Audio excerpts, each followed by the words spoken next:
Alright, hello. Let's talk a little bit about this, the AllPowers R1500, and what's so impressive about it, at least the specification from AllPowers. First of all, it's compact and portable. It weighs in just below 17 kilos and just below 37 lbs. And it makes it easy to carry around on your camping trip or just store away at home for emergency use. And even though it has a rather small, it's rather small, so it has a massive capacity of 1150 watts or almost 1.2 kilowatts. And it's equipped with a bunch of output ports and input ports. For output, you have the 4 main AC ports, which can produce up to 1800 watts continuously and can handle surge power of 3000 watts. I've read a couple of bad reviews about this, but I'm not sure that they really know what they're talking about, so we're going to try it out for ourselves. It also has 2 USB-A ports and 2 USB-C ports, and I think the USB-C ports can produce 100 watts each, and the USB-A port can produce 18 watts each.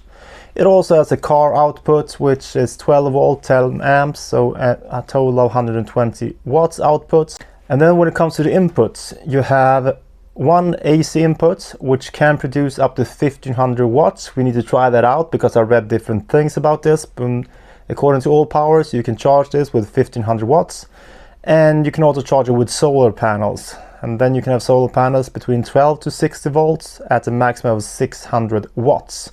I won't be able to test the solar input because it's the middle of the winter in Sweden and it would take me a month to be able to do that.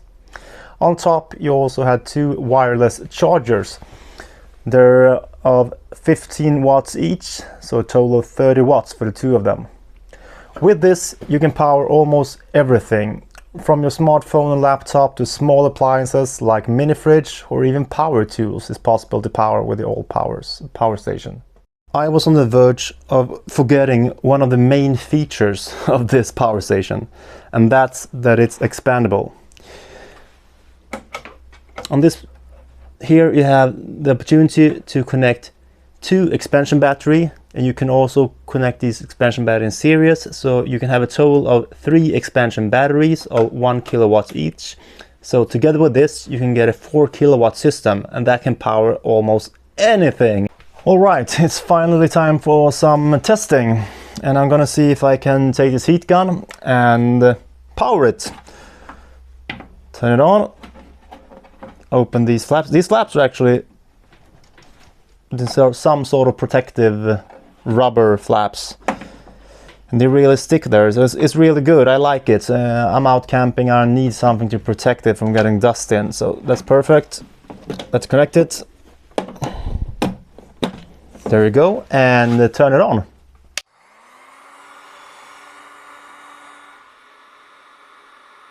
I'm not sure if you can see this.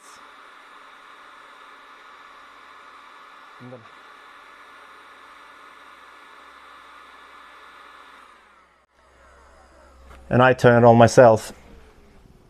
I don't know if you heard that, but the fan kicked in for a couple of seconds there. It came up to around 1500 watts, which is what this is rated for, and well, it did that without any problem. So we need something more. I'll be right back. Ha! An electric radiator. I'm not sure if you can see this. I'm gonna try to show it to you. There you go. Or there you go. Up to 2000 watts. This should be able to trigger the oversurge protector. Oops. Well, let's see. You can see it's up to 700 about. Let's see when I kick in the other half.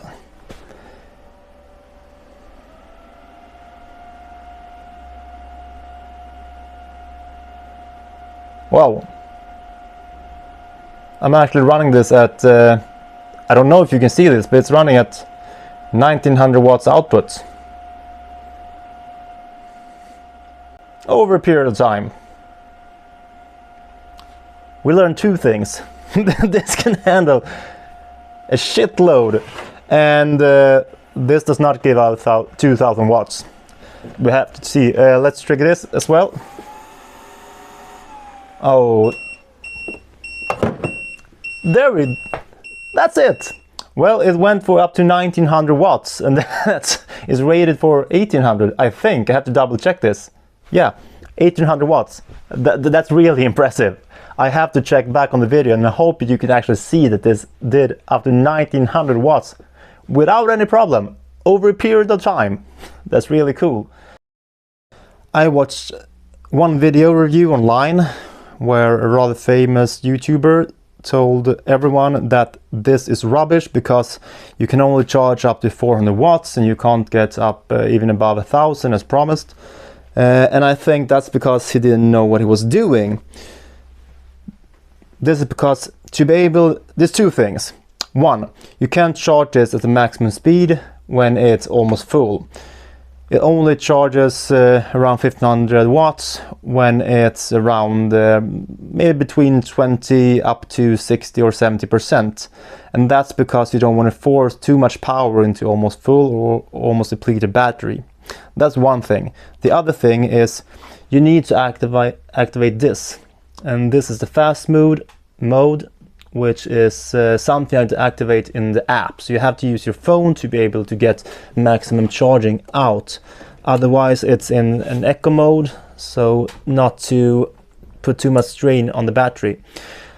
Right now I connected the AC input and we're going to see how much we can get. For once you can see that the UPS light lights up, which means that the UPS is automatically activated as soon as you put the AC cable in, and also the fan is activated, and you can see the little contact that it's connected to the grid. And you can see already that it's surpassing 400 watts immediately, and it continues to rise. Let's see how many watts we're going to get to.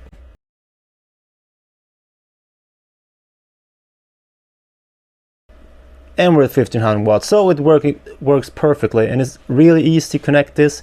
You can connect it to Bluetooth or you can connect it to your home Wi-Fi as well, and it works like a charm. It's really easy to do, and I'll show you in a bit. The AllPowers app is rather straightforward. You just press add Bluetooth device and you will come into this menu. You make sure that the Bluetooth device is turned on your AllPowers power station, and you press next step. When you're in the next step, you will start scanning, and right away you will see the R1500. Press that and you will get to your home screen.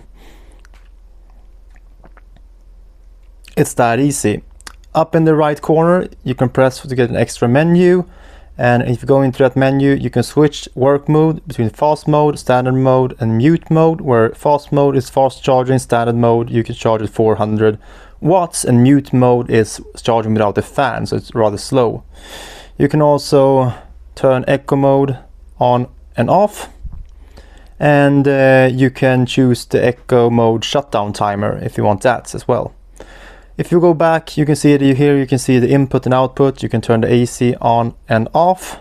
You can do the same with the DC, and at the bottom you can switch between 50 and 60 Hertz. And that's about it. And that's the AllPowers app. It works really well, and if you want to use it with your local Wi-Fi, you can just press add Wi-Fi and go choose here what you want to add and go through the motion, and it will, well, work really good. All right, that's it. So what do I think about this product? Well, I actually love it. I think the design is really nice. It has lots of output ports, and it's easy to charge, and it's easy to, well, everything is just easy with it. Even the app works as it should.